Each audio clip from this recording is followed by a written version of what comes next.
Smoking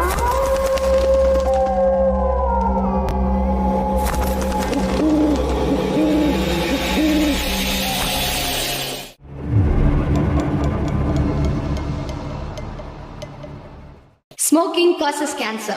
Smoking kills. புகைப்பிடித்தல் புற்றுநோயை உண்டாக்கும் மற்றும் உயிரை கொல்லும். Consumption of alcohol is injurious to health. மது அருந்துதல் உடல் நலத்திற்கு கேடு. Be safe. Don't drink and drive. பாதுகாப்பாக இருப்பீர். மது அருந்திவிட்டு வாகனம் ஓட்டாதீர். ஹலோ நண்பர்களே, அனைவருக்கும் வணக்கம். நம்ம இன்னைக்கு பார்க்க போற சம்பவத்தை பார்க்கறதுக்கு முன்னாடி உங்ககிட்ட ஒரு விஷயத்த சொல்லிடலாம் அப்படின்னு இருக்கிறேன். நம்மளுடைய புதிய அமானுஷ்ய கதைகள் சேனலுக்கு வரக்கூடிய அனைத்து நபர்களுக்கும் என்னுடைய அன்பார்ந்த நன்றிகள். நம்மளுடைய புதிய அமானுஷ்ய கதைகள் சேனலை நிறைய பேர் சப்ஸ்கிரைப் பண்ணாமல் வீடியோ பார்த்துட்டு இருக்கீங்க. தயவு செய்து சப்ஸ்கிரைப் பண்ணிக்கிட்டு வீடியோவும் பார்த்துருங்க. மறக்காமல் பெல் ஐக்கானை தட்டிடுங்க. உங்கள் லைஃப்பில் இதை மாதிரியான அமானுஷ்ய சம்பவங்கள் ஏதாச்சும் நடந்திருந்தால் அதை என்னுடைய வாட்ஸ்அப் நம்பருக்கு ஒரு வாய்ஸ் நோட்டான் மற்றும் மெசேஜ் நீங்கள் அனுப்பலாம். என்னுடைய வாட்ஸ்அப் நம்பரை டிஸ்கிரிப்ஷன்லேயும் கொடுத்துருக்குறேன், இந்த டிஸ்பிளேலையும் தெரியும். கண்டிப்பாக ஃபாலோ பண்ணிக்கோங்க. வாங்க இன்னைக்குள்ள சம்பவத்துக்குள்ளாடி நம்ம போயிடலாம். ஒரு கதை சொல்லிட்டேன் சார். அதுல உனக்கு கதை கேட்டு பழகிடுச்சு, எனக்கு கதை சொல்லியே பழகிடுச்சு. நான் கதை சொல்றேன், நீ கேளு. இந்த சம்பவம் நடக்கக்கூடிய இடங்க, அதாவது நாட்டரசன் கோட்டை அப்படிங்கிற ஊர்ல இருந்து நம்மளுடைய பிரதீப் குமார் அப்படிங்கிறவர் தான் இந்த சம்பவத்தை நமக்கு அனுப்பி தந்திருக்கிறாரு. அவருடைய லைஃப்ல நடந்த ஒரு அதிபயங்கரமான சம்பவங்க. அதாவது என்ன அப்படின்னா, அக்காவுடைய மகள் இறந்த பிறகு இவருடைய லைஃப்ல நடந்த அதிபயங்கரமான சம்பவங்கள் அப்படின்னு கூட சொல்லலாம். அந்த அளவுக்கு ரொம்ப கொடூரமான ஒரு சம்பவத்தை தான் நம்ம இன்னைக்கு பார்க்க போறோம். இந்த சம்பவம் நடக்கக்கூடிய காலகட்டம் 2017 தாங்க இந்த சம்பவம் அவருக்கு நடந்திருக்குது. என்ன அப்படின்னு பாத்தீங்கன்னா, நம்மளுடைய பிரதீப் குமார் இருக்கார் இல்லையா, அவருக்கு ஒரு அக்கா, அதன் பிறகு பிரதீப் குமாருக்கு முன்னால 3 பசங்க இருந்திருக்கிறாங்க. அதாவது அக்காவுக்கு பிறகு அப்படின்னு சொல்லலாம். அக்கா தான் முதல்ல. அவங்க அப்பா அம்மா இப்படி ஒரு பெரிய குடும்பமா வாழ்ந்துட்டு வந்திருக்கிறாங்க. கிட்டத்தட்ட என்ன நடந்துச்சு அப்படின்னா, பிரதீப் குமாருக்கும் அக்காவுக்கும் வயசு டிஃபரன்ஸ்னா ஒரு 15 வயசு டிஃபரன்ஸ் இருக்குங்க. அதே மாதிரி என்ன அப்படின்னா, இடையில பிறந்த 3 நபர்கள் இறந்தே போயிட்டாங்க. 3 பேருமே ஆண் குழந்தைகளா தான் இருந்திருக்கிறாங்க. பிரதீப் குமார் பிறந்த பிறகு என்ன நடந்துச்சு அப்படின்னு பாத்தீங்கன்னா, அவங்க அம்மா இறந்துடுறாங்க. அதுக்கு பிறகு அக்கா தாங்க வளர்த்து இருக்கிறாங்க. கிட்டத்தட்ட என்ன அப்படின்னா, இருக்கிறது அக்கா, அப்பா, பிரதீப் குமார், இவ்வளவு பேர் தான் ஒரு வீட்டுல இருந்துட்டு இருக்கிறாங்க. ஒரு காலகட்ட சூழ்நிலை அப்படின்னு சொல்லலாம். அதாவது ஒரு 18 வயசுல அவங்க அக்காவுக்கு ஒரு மேரேஜ் நடந்துருது. அப்படி மேரேஜ் நடந்து அவங்களுக்கும் ஒரு பெண் குழந்தை பிறக்குதுங்க. அந்த பெண் குழந்தை ரொம்பவே அழகா இருக்குது. அது மட்டும் இல்ல, இந்த காது குத்து தாய்மாமன் மடியில வச்சுதாங்க காதெல்லாம் குத்துவாங்க.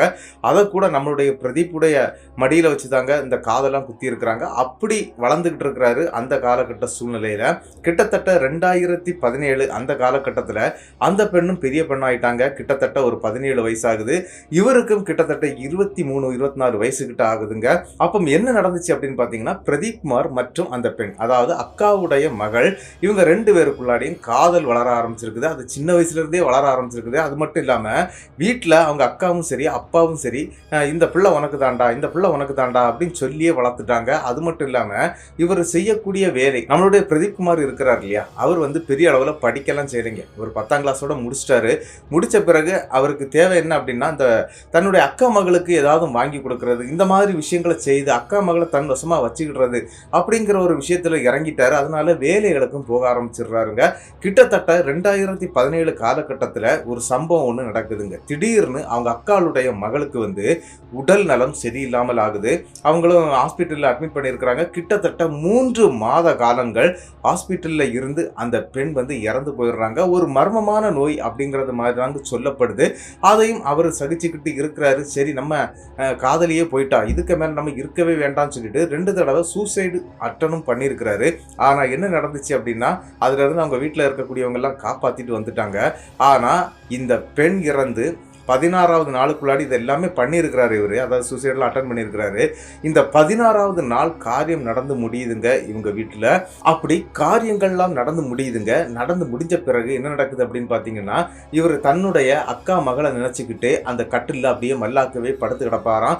தூக்கமே வராதாங்க. அந்த மாதிரி அப்படியே ரொம்ப மனத அளவில் நொந்து போய் இருந்துகிட்டு இருக்கிறாரு நம்மளுடைய பிரதீப் குமார். அப்படி இருக்கக்கூடிய ஒரு காலகட்ட சூழ்நிலை, அதாவது இறந்து 16வது நாளைக்கு பிறகு 17வது 3வது நாள் என்ன நடக்குது அப்படின்னு பார்த்தீங்கன்னா, இவங்க வீட்டில் எல்லாருமே ஒரே வீட்டில் இருக்கிறாங்க. என்ன அப்படின்னு பார்த்தீங்கன்னா, அவங்க அப்பாவுக்கும் சரி பிரதீப் குமாருக்கும் சரி சாப்பாடெல்லாம் வச்சு கொடுக்கணும்னா அக்கா தான் வச்சு கொடுக்கணும். அக்காவுடைய ஹஸ்பண்ட் வந்து பஸ் டிரைவராக இருந்திருக்கிறாரு. அவர் வந்து எப்படி அப்படின்னு பார்த்தீங்கன்னா, கிட்டத்தட்ட 15 நாட்கள் வந்து பஸ் ஓட்டுவார் அப்படின்னு சொல்லியிருக்கிறாங்க. அதாவது கவர்மெண்ட் பஸ் கிடையாதுங்க, இந்த மாதிரி டூரிஸ்ட் பஸ்ன்னு சொல்லுவாங்க இல்லையா, அந்த மாதிரி பஸ் 15 நாள் போயிட்டாரு அப்படின்னா கிட்டத்தட்ட ஒரு 4-5 நாள் வீட்டில் வந்து நிற்பாரு. அதன் பிறகு ஒரு 15 நாள் ட்ரிப்பு போவார். இந்த மாதிரி எல்லாம் போயிட்டு இருக்கக்கூடியவர். அதனால இந்த வீட்டுக்கு ஒரு பாதுகாப்புக்கு ஆள் இல்லை அப்படிங்கிறதுனால தன்னுடைய அக்காவுக்கு ஒரு துணையாட்டும் இவங்க அப்பா நம்ம பிரதீப். அதன் பிறகு இவங்க அக்காளுக்கு இன்னொரு குழந்தை இருக்குதுங்க. என்ன அப்படின்னு பார்த்தீங்கன்னா, ஒரு ஆம்பளை பையன் தான் இருந்துட்டு இருக்கிறான். அவனுக்கு ஒரு 7-8 வயசு ஆகுதுங்க. அதனால அவங்களெல்லாம் பார்த்துக்கணும் அப்படின்னு சொல்லிக்கிட்டு இவங்க ஒரே வீட்டில் தான் இருந்துகிட்டு இருக்கிறாங்க. அப்படிதாங்க இவங்க வீட்டில் இவங்க தூங்கிட்டு இருக்கிறாங்க. இவங்களுடைய வீடு எது எப்படி எங்க அமைஞ்சிருக்கு அப்படின்னு பார்த்தீங்கன்னா, இவங்களுடைய ஊர் நாட்டரசன் கோட்டை அப்படின்னு நான் சொன்னேன் இல்லையா, அந்த ஊர்லேயே ஒரு சின்ன கிராமம் ஒன்று இருக்குதுங்க. அந்த கிராமத்தில் தான் இவங்களுடைய வீடும் இருக்குது. அதுவும் என்ன அப்படின்னா, இந்த அக்காவுடைய புருஷன் சொன்னேன் இல்லையா, அவருக்கு கொஞ்சம் சொத்துகள் இருக்குங்க. அந்த சொத்துகள் வந்து கொஞ்சம் தனிப்பட்ட பகுதியாட்டு அமையப்பட்டிருக்குது. அங்கதான் அவங்களுக்கு ஒரு 4 சென்ட்ல வீடும் இருக்குதுங்க. அதனால என்ன அப்படின்னு பார்த்தீங்கன்னா, கொஞ்சம் ஊரை விட்டு ஒதுக்குப்புற மாதிரி தெரியும் பார்க்கறதுக்கு. ஆனால் ரோடு வசதிகள் எல்லாமே இருக்கதாங்க செய்யுது. அப்படிப்பட்ட அந்த வீட்டில் தான் இவங்க இருந்துட்டு இருக்கிறாங்க. அன்னைக்கு நைட்டு தூங்கிட்டே இருக்கிறாங்க. அக்காவும் அக்காளுடைய மகனும் ஒரு ரூம்ல தூங்குறாங்க. அதே மாதிரி நம்மளுடைய பிரதீப் குமாரும் அவருடைய அப்பாவும் வந்து ஒரு ரூம்ல தூங்குறாங்க. திடீர்னு நள்ளிரவுல என்ன நடக்குது அப்படின்னா, கிட்டத்தட்ட ஒரு 2 மணி இருக்குங்க. இவங்க வீட்டில் வந்து பழைய காலத்து நெல்லு பத்தாயம் அப்படின்னு சொல்லக்கூடிய மண் குடுவை நிறைய இருந்திருக்குங்க. அதாவது வீட்டுக்கு பின்பக்கத்தில் வச்சிருப்பாங்களாம். அப்படி இருக்கக்கூடிய அந்த மண் குடுவை வந்து என்ன பண்ணுவாங்க அப்படின்னா, வரிசையா அந்த வீட்டுடைய பேக் சைடில் ஒரு திண்ணை இருக்கும், அதில் அடுக்கி வச்சிருப்பாங்களா, ஒரு 7-8 டன்னா இருக்கும் அப்படின்னு சொல்லியிருக்கிறாரு.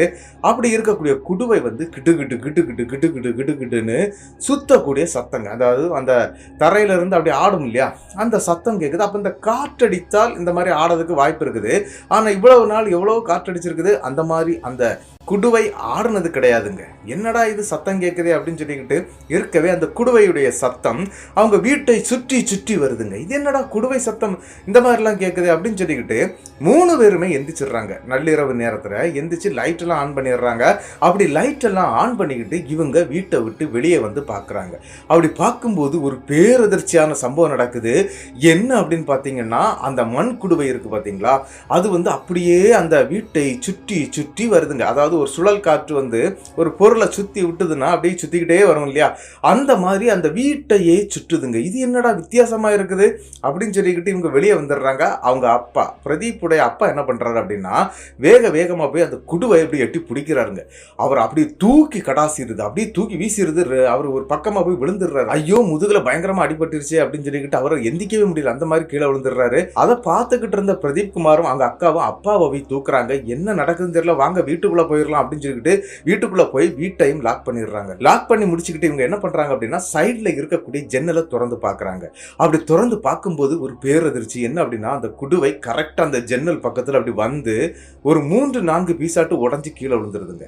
அதை அப்படியே பார்க்குறாங்க. இது ஏதோ ஒன்று தப்பாக இருக்குது அப்படிங்கிற மாதிரி டோரையும் லாக் பண்ணிடுறாங்க. அதாவது ஜன்னலுடைய டோரை லாக் பண்ணுறாங்க. லாக் பண்ணிக்கிட்டு அப்படியே உள்ளே இருக்கிறாங்க. ஆனால் இந்த பிரதீப்புடைய அக்காவுடைய மகன் இருக்கிறான் இல்லையா, அவன் நன்றாகவே தூங்கிட்டு இருக்கிறான். அவனுடைய காதில் வந்து எந்த சத்தமும் கேட்கலைங்க. சரின்னு சொல்லிக்கிட்டு இவங்க வீட்டுக்குள்ள வந்து இருக்கிறாங்க. மறுபடியும் அதே சத்தம் கேட்குது. ஏன் அப்படின்னா, இவங்க வீட்டுக்கு பின்னால 7-8 குடுவைகள் அந்த மாதிரி வச்சிருக்கிறாங்க. அந்த நெல் பத்தாயம் சொல்லக்கூடிய ஒரு 5 அடி 6 அடி ஹைட்ல இருக்குமாங்க. மண் பானையில் செய்யப்பட்டது, அந்த மண் இதில் செய்யப்பட்டது. அந்த இது அப்படியே மறுபடியும் ஒரு சத்தம் கேட்குதுங்க. இப்போ சைடு ஜன்னல்லாம் திறந்து பார்க்கும்போது இன்னொரு குடுவை அப்படியே சுற்றிக்கிட்டே வருதுங்க. வீட்டை சுற்றி வரும்போது இவங்க உடம்பெல்லாம் அப்படியே ஆட ஆரம்பிச்சிருது. என்ன அப்படின்னா, இது வந்து உண்மையிலே ஏதோ ஒரு அமானுஷம் தான் இதை பண்ணிட்டு இருக்குது அப்படிங்கிற மாதிரி பயத்தில் இவங்க வீட்டுக்கு உள்ளாடியே இருக்கிறாங்க. அப்படி இருக்கும்போது அடுத்த குடுவை உடையுதுங்க. திடீர்னு ஒரு காற்று ஒரு மழையும் அடிக்க ஆரம்பிக்குதுங்க. சரி, ஒருவேளை காற்றுனால தான் இந்த மாதிரி நடந்திருக்குமோ, நம்ம வீட்டில் மட்டும் பத்தாயம் கிடையாது, பக்கத்து வீட்டிலலாம் இருக்குதே, அங்கே இது நடந்திருக்கிறதுக்கு வாய்ப்பு இருக்குதே அப்படின்லாம் யோசிச்சுட்டு இவங்க வீட்டுக்குள்ளே அமைதியாக இருக்கிறாங்க. அன்னைக்கு நைட்டு இப்படியே அந்த சம்பவம் முடிஞ்சிருது. அதன் பிறகு காலையில் இவங்க விடிஞ்ச உடனே நம்மளுடைய பிரதீப் குமாருடைய அப்பா என்ன பண்ணுறாரு அப்படின்னா, வேகமாட்டு பக்கத்து வீட்டுக்கு போய் பார்க்குறாருங்க. அதாவது அவங்க வீட்டில் இருந்து கிட்டத்தட்ட ஒரு 100 மீட்டர் தாண்டி தாங்க அடுத்த வீடு இருக்குது. அந்த வீட்டில் போய் அவங்க வீட்டில் இந்த மாதிரி பத்தாயங்கள்லாம் இருக்குதுங்க.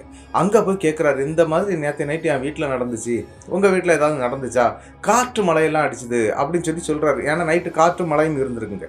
அப்போ அவங்க வீட்டில் பின்னால் போய் பார்க்கும்போது அந்த மாதிரி இல்லைங்க, அவங்க வீட்டில் இருக்கக்கூடிய பத்தாயங்கள்லாம் அப்படி இருக்குது, எல்லாம் ஒன்றும் பிரச்சனை இல்லைம்மா, எல்லாம் கரெக்டாக தான் இருக்குது அப்படிங்கிறது மாதிரி அந்த இடத்துல அங்கே இருக்கக்கூடிய நபர்கள் சொல்லி விட்டுறாங்க. பிரதீப் குமாருடைய அப்பா என்ன பண்ணுறாருன்னா மறுபடி வீட்டுக்கு வர்றாருங்க. அடுத்த வீட்டிலலாம் இந்த மாதிரி நடக்கலப்பா, நம்ம வீட்டில் தான் இது நடந்திருக்குது அப்படின்னு சொல்லி வீட்டிலே வந்து சொல்கிறாருங்க. உடைந்த பத்தாய துண்டுகள் எல்லாத்தையுமே எடுத்து இவங்க என்ன பண்ணுறாங்க அப்படின்னா அவங்களுடைய இந்த உரக்குண்டு அப்படின்னு சொல்லுவாங்க, ஒரு பழைய குண்டு ஒன்று இருக்குங்க, அதில் கொண்டு போய் அந்த உரக்குழியில் கொண்டு தட்டிடுறாங்க. தட்டிக்கிட்டு இது என்னடா, இது எப்படி நடந்துருச்சு, இது வேற ஏதாவது விஷயமா இருக்குமா அப்படின்னு சொல்லி யோசிச்சுக்கிட்டே இருக்கிறாங்க. அப்படியே அந்த பொழுது அன்னைக்கு முடிஞ்சிருதுங்க. அதன் பிறகு என்ன நடக்குதுன்னா அன்னைக்கு நைட்டுங்க, அதாவது கிட்டத்தட்ட 18வது நாள் நைட்டுங்க அடுத்த சம்பவம் நடக்க ஆரம்பிக்குது. என்ன அப்படின்னு பார்த்தீங்கன்னா இன்னைக்கு நைட்டும் அதே மாதிரி ஒரு கிட்டத்தட்ட 2 மணிக்கு அவங்க வீட்டுக்கு பின்னால இருக்கக்கூடிய 6 பத்தாயமும் அப்படியே வீட்டை சுத்தி சுத்தி வருதுங்க. அரண்டுறாங்க. என்ன அப்படின்னா இது ஏதோ தீய சக்தியுடைய வேலை தான், நம்ம வீட்டை ஏதோ 1க்கு 2 பண்ண போகுது அப்படிங்கிற பயத்தோட இவங்க கதவை ஓப்பன் பண்ணவே இல்லைங்க, அப்படியே இருக்கிறாங்க. என்ன பத்தாயம் உடைஞ்சாலும் பிரச்சனை இல்லை, நம்மளுடைய உயிரை நம்ம காப்பாற்றிக்கணும்னு சொல்லிட்டு வீட்டுக்குள்ளே இருக்கிறாங்க. எந்த கதவையுமே திறக்கவே இல்லை, அப்படியே இருந்துட்டு இருக்கிறாங்க. இடையில அந்த ஜன்னல் கதவை திறந்து பார்க்கும்போது அந்த இது சுழண்டுகிட்டே வருமா. இவங்க எப்போ பார்க்குறாங்களோ அந்த டைம் தாங்க அந்த பத்தாயம் படாரன்னு உடையுது. இதை எல்லாமே பார்க்குறாங்க. சரி நம்ம பார்க்காமலே இருந்துடலாம் அப்படின்னு சொல்லிக்கிட்டு அப்படி பார்க்காமலே விட்டுடுறாங்க. ஆனால் அன்னைக்கு நைட்டு கிட்டத்தட்ட இது 2 மணிக்கு ஸ்டார்ட் ஆகி ஒரு 3 மணி வரைக்கும் இந்த சம்பவம் அவங்க வீட்டுக்குள்ளாடி நடக்கத்தான் செய்யுதுங்க. இவங்களும் என்ன பண்ணுறாங்க அப்படின்னா அதை அப்படியே இது பண்ணிட்டு மறுநாள் காலையில் எழும்பி பார்க்குறாங்க.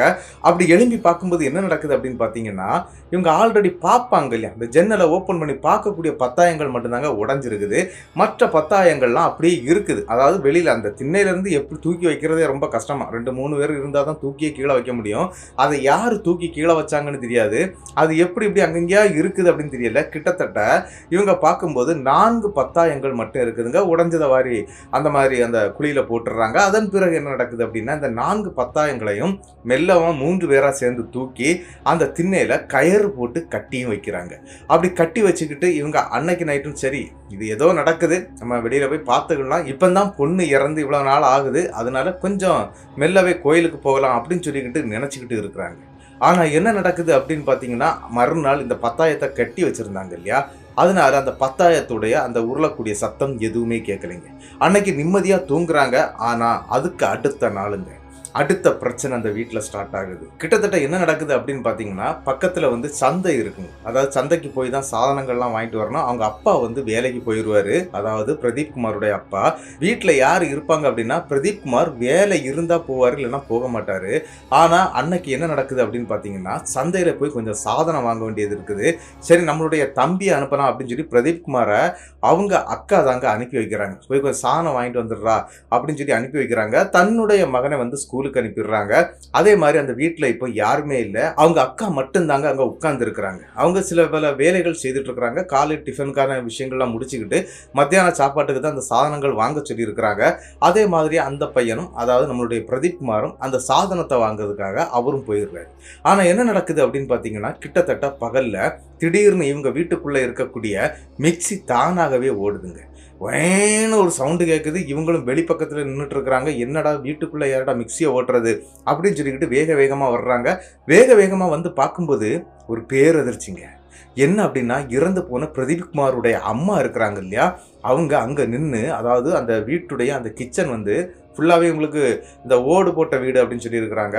ஒரு சைடில் ஒரு இருட்டாக இருக்குமா அந்த இடம், அதாவது அந்த கிச்சன் அடுப்பு இருக்கக்கூடிய இடம். அதன் பிறகு பக்கத்தில் மிக்சியெல்லாம் வச்சுருக்கக்கூடிய இடம் வந்து கொஞ்சம் கருகருன்னு இருட்டாக இருக்குமா. அந்த இடத்துல கருகருன்னு அவங்க அம்மாவுடைய உருவத்தில் அங்கே ஒரு ஆள், அதாவது ஒரு பெண் வந்து அப்படியே மிக்சியை அரைச்சிக்கிட்டு இருக்கிறாங்க. ஆனால் அந்த மிக்சிக்குள்ளே என்ன இருக்குன்னு தெரியலைங்க. இவங்க டக்குன்னு உள்ளே வந்து பார்த்துடுறாங்க. யார் அப்படின்னா பிரதீப் குமாருடைய அக்கா. பார்த்துக்கிட்டு டக்குன்னு அவங்களுக்கு தெரியலை அங்கே நிற்கிறது யார் அப்படின்னு தெரியல. யாருமா நீ, எதுக்குமா நீ இங்கே வந்து இந்த மாதிரி மிக்சியில் அரைச்சிக்கிட்டு இருக்கிற அப்படின்னு சொல்லி கத்துறாங்க. அப்படி கத்தும்போது அந்த ஓட்டில் வந்து ஒரு கண்ணாடி போட்டு ஒரு இந்த வெளிச்சம் வர்றதுக்காக வச்சுருப்பாங்க மேலே, அந்த வெளிச்சத்துக்கிட்ட அந்த முகம் வந்து அப்படி நிற்கிதுங்க. அந்த வெளிச்சம் படும்போது என்ன ஆகுது அப்படின்னு பார்த்தீங்கன்னா கரெக்டாக அவங்க அம்மாவுடைய அந்த உருவத்தோற்றம் தெரியுதுங்க. அம்மா அப்படின்னு சொல்லிக்கிட்டு அம்மாவை பார்த்த ஆசையில் ஓடி போய் அவங்க அம்மாவை கட்டி பிடிச்சிருக்கிறாங்க. ஆனால் கட்டி பிடிச்ச அந்த செகண்டுக்குள்ளே அவங்க அம்மாவுடைய உருவம் அங்கேருந்து மறைஞ்சு போய் இவங்க அந்த செவுத்துல முட்டி கீழே விழுந்துடுறாங்க. அப்படி கீழே விழுந்தவங்க அந்த இடத்துல மயக்கம் போட்டுடுறாங்க. நம்மளுடைய பிரதீப் குமார் வந்து சாதனங்கள்லாம் வாங்கிக்கிட்டு வீட்டுக்குள்ள வர்றாருங்க. அப்படி வீட்டுக்குள்ள வரக்கூடிய பிரதீப் குமார் பார்க்கக்கூடிய விஷயம், தன்னுடைய அக்கா கீழே மயக்கம் போட்டு விழுந்து கிடக்குறாங்க. என்னாச்சோ ஏதாச்சோன்னு தெரியலையே அப்படின்னு சொல்லிக்கிட்டு தண்ணீர் தெளிச்சு எழுப்புறாருங்க. எழுப்புனோடனே அம்மா அம்மா அம்மா அம்மான்னு சொல்லிக்கிட்டு அந்த இடத்துல அவங்க அக்காவும் கத்துறாங்க.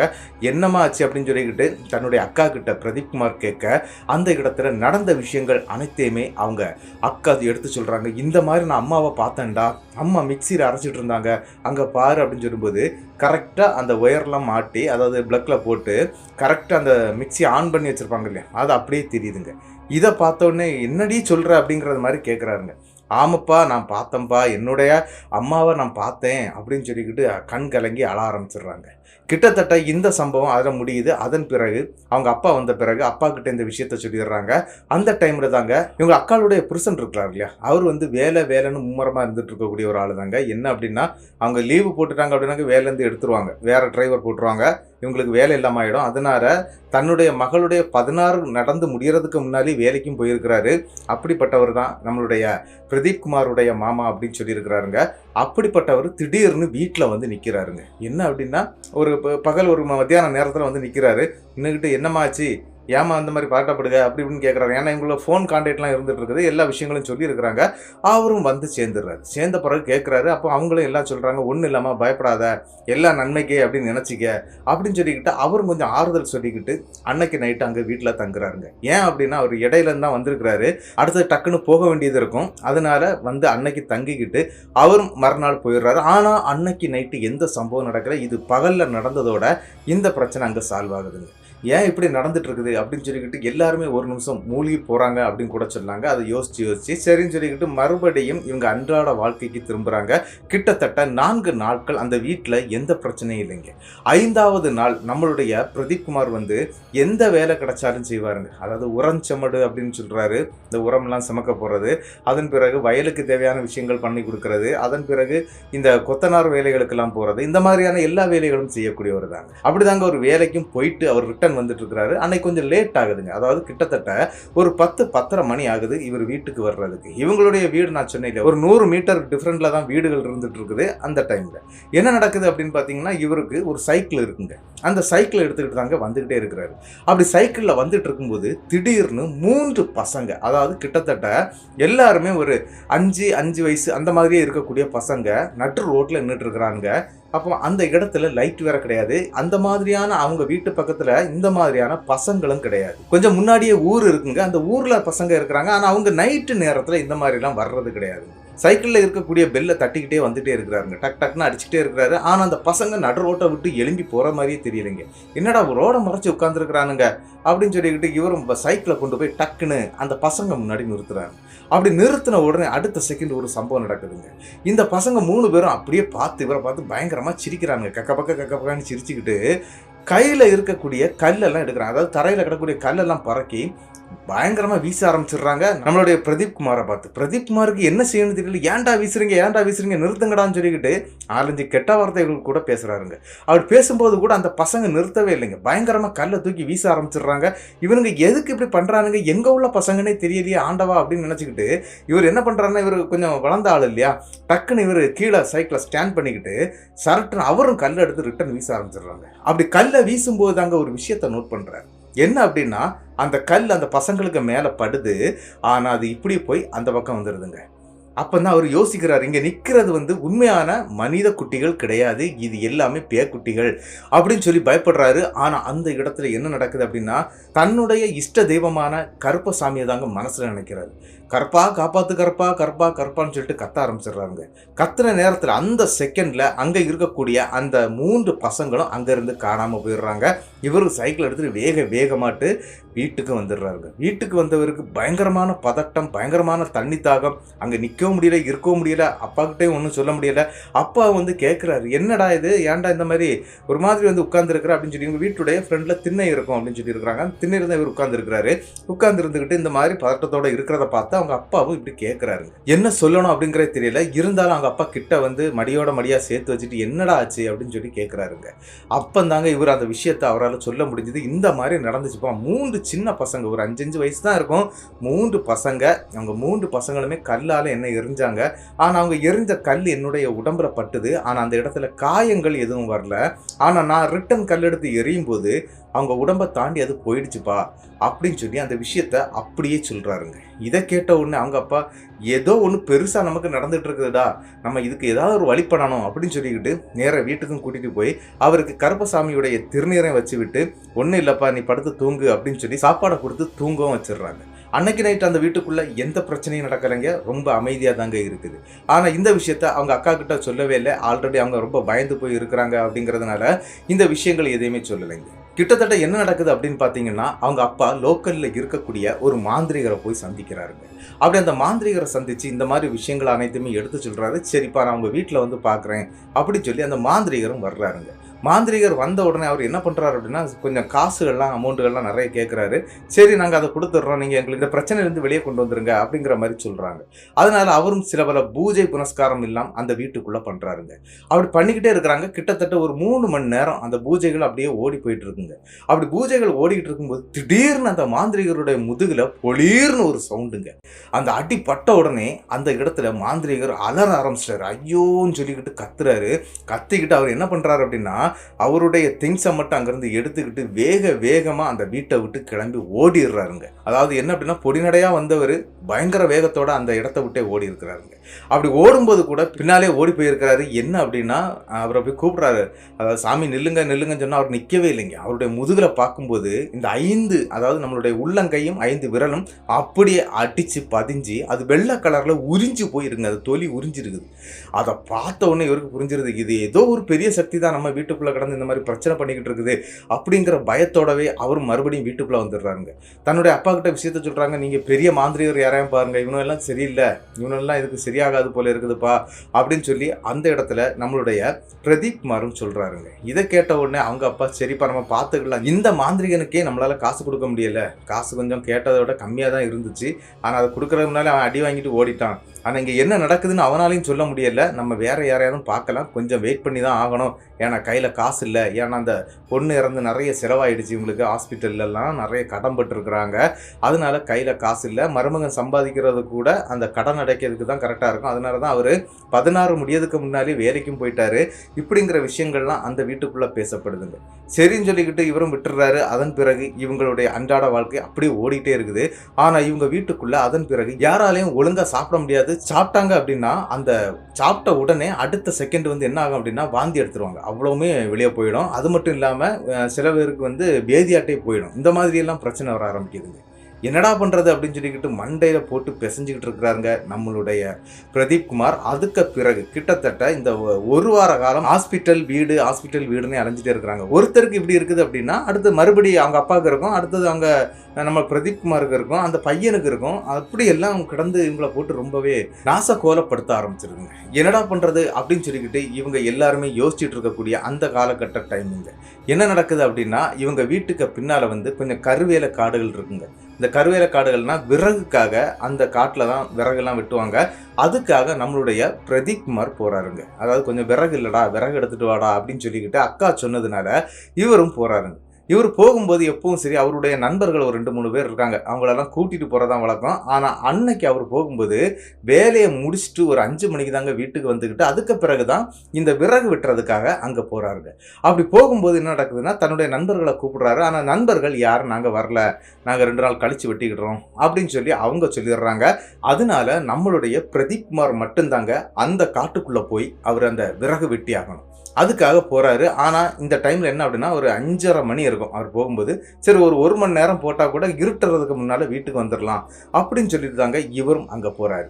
அப்படி போகும்போது என்ன நடக்குது அப்படின்னு பார்த்தீங்கன்னா, இந்த பச்சை மரங்கள் தான் நிறைய நின்றுகிட்டே இருக்குது. சரி நம்ம இதை வெட்டாண்டாம், ஏதாவது காஞ்ச இது கிடச்சிதுன்னா நமக்கு கொஞ்சம் ஈஸியாக இருக்கும் விறகுக்கு அப்படின்னு சொல்லி கொஞ்சம் கூட உள்ளே போகிறாங்க. அதாவது அவங்க வீட்டை விட்டு ஒரு 150 மீட்டர் தள்ளி போகிறாருங்க. அப்படி போகும்போது அங்கே ஒரு பட்டு போன ஒரு மரம் நிற்கிதுங்க. இந்த கருவேல மரத்துலேயே கொஞ்சம் பட்டு போய் நிற்கிது. சரி இதை வெட்டிடலாம், இதில் வெட்டினா விறகு கரெக்டாக செட் ஆயிரும் அப்படின்னு சொல்லிக்கிட்டு வெட்ட ஆரம்பிக்கிறாருங்க. இவர் வெட்ட என்ன அப்படின்னா ரொம்ப கஷ்டப்பட்டுருக்கிறார். அதாவது சாதாரணமாக இவர் போனார் அப்படின்னா 1 மணி நேரத்தில் அவர் ஒரு கட்டு விறகை ரெடி பண்ணிடுவார். ஆனால் இப்போ 1.5 மணி நேரம் ஆகுதுங்க. 6:30 மணி ஆயிடுது. நல்ல இருட்டு விழ ஆரம்பிச்சிருதுங்க. அப்பவும் வெட்டிக்கிட்டே இருக்கிறாரு. ஆனால் ஒரு கட்டு விறகு ஆகலைங்க. ஒரு பாதி கட்டு விறகு தான் ஆயிருக்குது. அதனால கொஞ்சம் வேகம் கூட்டியே வெட்ட ஆரம்பிக்கிறார்.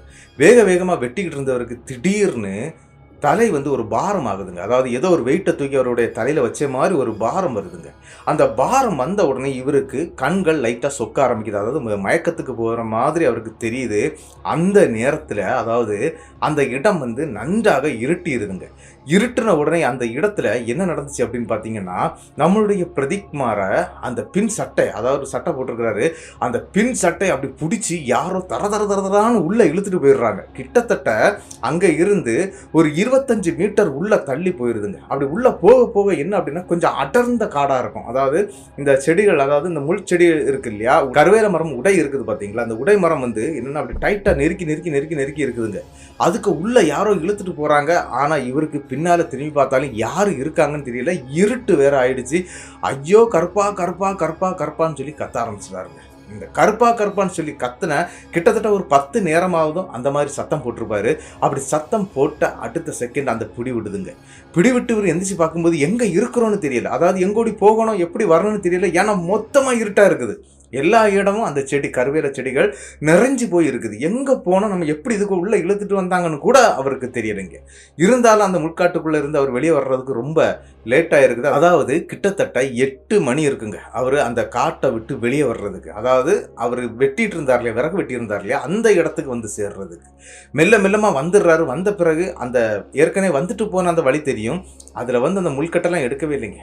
ஓடவும் முடியலை. அவருக்கு முதுகுலெல்லாம் அந்த முள்ளெல்லாம் பயங்கரமாக குத்தி கிழிச்சு விட்டுருது. அப்படி கிழிச்சதுனால ரத்தங்கள் வடிஞ்சிக்கிட்டே மெல்ல நடந்து நேராக வீட்டுக்கு வந்துடுறாருங்க. வீட்டுக்கு வந்தவர் அங்கே நடந்த சம்பவத்தையும் வீட்டில் சொல்கிறாரு. இந்த மாதிரி எனக்கு நடந்துச்சுப்பா, இனி என்ன செய்யணும்னு எனக்கு தெரியல. இது ஏதோ ஒன்று நம்மளை பயங்கரமாக புரட்டி எடுத்துக்கிட்டு இருக்குது. வேற எங்கேயா இருந்து ஒரு சாமியாரை கூட்டிட்டு வாங்க அப்படின்னு சொல்கிறாரு. சொன்ன பிறகு அவங்க அப்பா என்ன பண்ணுறாரு அப்படின்னா, தன்னுடைய நண்பர்கள், அதாவது நிறைய பேர் சுற்று வட்டாரத்தில் இருக்கிறாங்க, அவங்களெல்லாம் போய் விசாரிக்க ஆரம்பிக்கிறாங்க. இந்த மாதிரி பிரச்சனை வீட்டில் நடந்துகிட்டு இருக்குது. ஏதாவது மாந்திரிகர்கள் இருக்கிறாங்களா, இல்லை நம்ம கருப்பசாமி கோயிலில் பார்த்தா போதுமா அப்படின்லாம் கேட்குறாங்க. ஆனால் என்ன அப்படின்னா, கருப்பசாமி கோவிலில் இருக்கக்கூடிய பூசாரி மாந்திரீகம் தெரிஞ்சவர் கிடையாது. அவர் பூசையை மட்டும் பண்ணக்கூடியவர் தான், வேற மந்திரங்கள் சொல்லாத ஆட்கள். அதனால நீ ஒன்று பண்ணு, பக்கத்தில் கேரளா இருக்குது, கேரளாவுக்கு போ, கேரளாவில் இருந்து ஏதாவது மாந்திரிகர் நம்பூதிரிகள் யாரையாவது கூட்டிட்டு வா, இந்த விஷயத்தை நீ பாரு, அப்பந்தான் இது சரியாகும் அப்படிங்கிறது மாதிரி அந்த இடத்துல சில நண்பர்கள் சொல்றாங்க. சரின்னு சொல்லிக்கிட்டு இவர் என்ன பண்ணுறாரு அப்படின்னா, கேரளா பக்கத்தில் தான் இருக்குதுங்க, அங்கேருந்து கிளம்பி போயிடுறாரு. போய் ஒரு நம்பூதிரியை தாங்க கூட்டிகிட்டு வர்றாரு. அவர் கொஞ்சம் வயசானவர், ஒரு 60-65 வயசு இருக்கும் அப்படின்னு சொல்லியிருக்கிறாங்க. அந்த நபர் வர்றாருங்க. அவருக்கு கூட 2 சிஷ்யர்கள் வர்றாங்க. கிட்டத்தட்ட 1 லட்சம் ரூபா பேசி தாங்க வந்திருக்கிறாங்க. அப்படி வந்தவங்க என்ன பண்ணுறாங்க அப்படின்னா, சில பல பூஜைகளை அந்த வீட்டில் பண்ண ஆரம்பிக்கிறாங்க. அப்படி பண்ணிட்டு இருக்கும்போது டக்குன்னு ஒரு இடத்துல அப்படியே நிப்பாட்டி வைக்கிறாங்க. நிப்பாட்டி வச்சுக்கிட்டு இந்த வீட்டில் கிட்டத்தட்ட 5 மரணம் நடந்திருக்குது அப்படின்ட்டு கரெக்டாக சொல்கிறாருங்க. என்ன அப்படின்னு சொல்லிக்கிட்டு எல்லாருமே யோசிக்கிறாங்க. என்ன அப்படின்னா, ஏற்கனவே 3 பசங்க இறந்துருக்கிறாங்க. இங்கே நம்மளுடைய பிரதீப் குமாருடைய மூத்தவங்க 3 பசங்க, அதுக்கு மேலே தான் அக்கா. அப்படி அந்த 3 நபர்களும் இறந்துருக்கிறாங்க. அதுக்கு பிறகு அவங்க அம்மா, பிரதீப் குமாரை பெற்ற பிறகு அவங்க அம்மா இறந்துருக்கிறாங்க. அதன் பிறகு அக்காளுடைய மகளான நம்மளுடைய பிரதீப் குமாருடைய லவ்வரான அந்த பெண் இறந்து போயிருக்கிறாங்க. இவங்க இத்தனை பேரும் இறந்ததுக்கு காரணமே ஒரு முனி தான் அப்படின்னு சொல்லி அவரு தாங்க சொல்றாரு. என்னது முனியா அப்படின்னு சொல்லிட்டு எல்லாருமே அரண்டு போயிடுறாங்க. முனி வர்றதுக்கு நாங்கள் யாருக்கு என்ன பாவம் பண்ணோம் அப்படின்னு கேட்குறாங்க. அதெல்லாம் எனக்கு தெரியாதுப்பா, ஆனால் இங்கே ஒரு முனி இருக்குது, அதாவது இந்த வீட்டுக்கு வந்திருக்குது அப்படின்னு சொல்லி அவர் விஷயத்த சொல்கிறாருங்க. இவங்களுக்கு எதுவுமே புரியலை. அந்த நேரத்தில் தான் நம்மளுடைய பிரதீப் குமார் கேட்குறாரு, அது எப்படி, கிட்டத்தட்ட அவங்கெல்லாம் இறக்கும்போது நான் ரொம்ப சின்ன பையன், அதாவது இவர் பிறந்த டைமில் தான் அவங்க அம்மா இறந்துருக்குறாங்க, அப்போ நான் ரொம்ப சின்ன பையன். அதன் பிறகு என்னுடைய அண்ணன்கள் 3 பேர் இறந்தாங்க. அவங்க எல்லாமே 5 வயசுலேயே இறந்து போயிட்டாங்க. அப்போ அம்மா இருந்தாங்க. அதன் பிறகு இப்போ என்னுடைய, அதாவது காதலி, என்னுடைய அக்காளுடைய மகள், அவள் இறந்தா. அதன் பிறகு எப்படி இந்த பிரச்சனை எங்கேருந்து வந்துச்சு அப்படின்னு சொல்லி கேட்குறாருங்க. இந்த இடத்துல தாங்க ஒரு பயங்கரமான விஷயத்த அந்த நபர் சொல்கிறாரு. யார் அப்படின்னா, அந்த நம்பூதிரி. என்ன அப்படின்னா, இந்த தோட்ட வேலை எந்த வேலை கிடைச்சாலும் இவங்க அப்பா பார்ப்பாருங்க. தோட்ட வேலை கிடைச்சா பார்ப்பாரு, எந்த வேலை கிடைச்சாலும் அவர் பார்ப்பாரு. அப்படி பார்க்கறதுனால இவர் ஒரு தோட்டத்துக்கு வேலைக்கு போயிருக்கிறாருங்க. அதாவது அவங்க ஊர்ல இருந்து கிட்டத்தட்ட கொஞ்சம் மலை சைடு அப்படின்னு சொல்லப்பட்டிருக்குங்க. அவர் கொஞ்சம் தங்கி நின்று தாங்க அங்கே வேலை செய்துக்கிட்டு வந்துட்டு இருந்திருக்கிறாரு அவங்க அம்மா இருந்த காலகட்டத்தில். அப்படி போயிட்டு வந்த காலகட்டத்தில் என்ன நடந்திருக்கு அப்படின்னா, இந்த அப்பா இருக்கிறார் இல்லையா, அங்கே ஒரு கல்லை வந்து இவங்க சாமியாட்டு வழிபட்டு இருக்காங்க. யாரு அப்படின்னா அந்த தோட்டத்துடைய ஓனருங்க. ஒரு கல்லை வந்து மாமரத்துக்கு அடியில் வச்சு அதுக்கு வந்து மஞ்சள் சந்தனம்லாம் சாத்தி அந்த இடத்துல வந்து சாமியாட்டு வழிபட்டு இருக்காங்க. அந்த கல்லை வந்து இவருக்கு தெரியாது. அவர் ஒரு நைட்டு வேலையில் போயிருக்கிறாரு அந்த இடத்துக்கு வேலைக்கு. அப்படி நைட்டு வேலைக்கு போனவர் நைட்டில் என்ன பண்ணியிருக்கிறார் அப்படின்னா, தெரியாதனமாட்டு, அதாவது ஒன்றுக்கு போகிறதுக்கெல்லாம் வந்து வெளியே வருவாங்க இல்லையா, அப்படி வந்தவர் என்ன பண்ணிட்டாருன்னா கரெக்டாக அந்த மாமரத்தில் போய் ஒன்றுக்கு அடிச்சிட்டாருங்க. அப்படி ஒன்றுக்கு அடிச்சுக்கிட்டு அவர் வந்துட்டாரு. ஆனால் என்ன நடந்துச்சு அப்படின்னா, அவருடைய உடம்புலேயே கருப்பசாமிகள் அதுக்கு முன்னால் அவர் சின்ன வயசா இருக்கும்போதே சாமிகள் ஆடி இருக்கிறாரு, கருப்பசாமிக்கு ஆடி இருக்கிறாரு, ஒரு அம்மனுக்கு ஆடி இருக்கிறாரு. அதனால அவரை எதுவுமே அஃபெக்ட் பண்ணுவீங்க. அவரை பின்தொடர்ந்து தான் இந்த முனி வந்து இந்த வீட்டுக்கே வந்திருக்குது. வந்து சமயம் பார்த்து, அதாவது இவங்களுக்கு எப்போ அந்த கெட்ட நேரம் ஆரம்பிக்குதுன்னு பார்த்து கவனமா இருந்து தாங்க இவங்க வீட்டில் இந்த மாதிரி பலியெல்லாம் எடுக்க ஆரம்பிச்சிருக்குங்க. ஆனா இவங்க யாருக்கும் இதை பத்தி தெரியாமலே இருந்திருக்குது. கடைசியா பலியானது யார் அப்படின்னா அக்காளுடைய மகளுங்க. இந்த விஷயம் வந்து அவருக்கே தெரியாது. நம்ம இந்த மாதிரி ஒண்ணு கடிச்சனால தான் இந்த மாதிரி வந்தது அப்படிங்கிறது தெரியாது. என்ன நடந்துச்சு அப்படின்னு பாத்தீங்கன்னா, பிரதீப் குமாரோட அப்பா இருக்கிறார் இல்லையா, அவரு வந்து அந்த இடத்துக்கு வேலைக்கு போன டைம்ல நைட்டு கொண்டு விட்டுருக்குறாங்க. கிட்டத்தட்ட ஒரு 8:30-9 மணிக்கு கொண்டு விட்டுருக்குறாங்க. மறுநாள் காலையில் 5:30 மணிக்கு அவர் அங்கேருந்து வேற இடத்துக்கு ஷிஃப்ட் பண்ணிட்டாங்க. ஆனால் இந்த ஒன்று கடிச்ச விஷயம் வந்து அவருக்கு ஞாபகம் இருக்குது. நான் ஒரு மரத்துக்கிட்ட ஒன்று கடிச்சேன் அப்படிங்கிறது ஞாபகம் இருக்குது. ஆனால் அங்கே இப்படி ஒரு முனி இருக்குது அப்படிங்கிற விஷயம் வந்து அவருக்கு தெரியாதுங்க.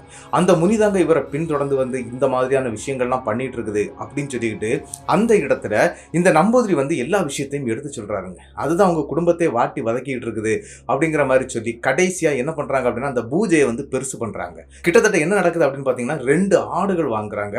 ஆடை வாங்கி சுடுகாட்டில் வச்சு இந்த பூஜையை பண்ணணும், இங்கே முடிச்சுக்கிட்டு அங்கே போகலாம் அப்படின்னு சொல்லி அங்கே முடிக்கிறாங்க. முடிச்சு எல்லாத்தையும் எடுத்துடுறாங்க. அங்கே இருக்கக்கூடிய பொருட்கள் எல்லாத்தையும் எடுத்துக்கிட்டு நம்மளுடைய பிரதீப் குமார், அதன் பிறகு யார் அப்படின்னா அவங்க அப்பா, இவங்க 2 பேரும் தான் கூட போகிறாங்க.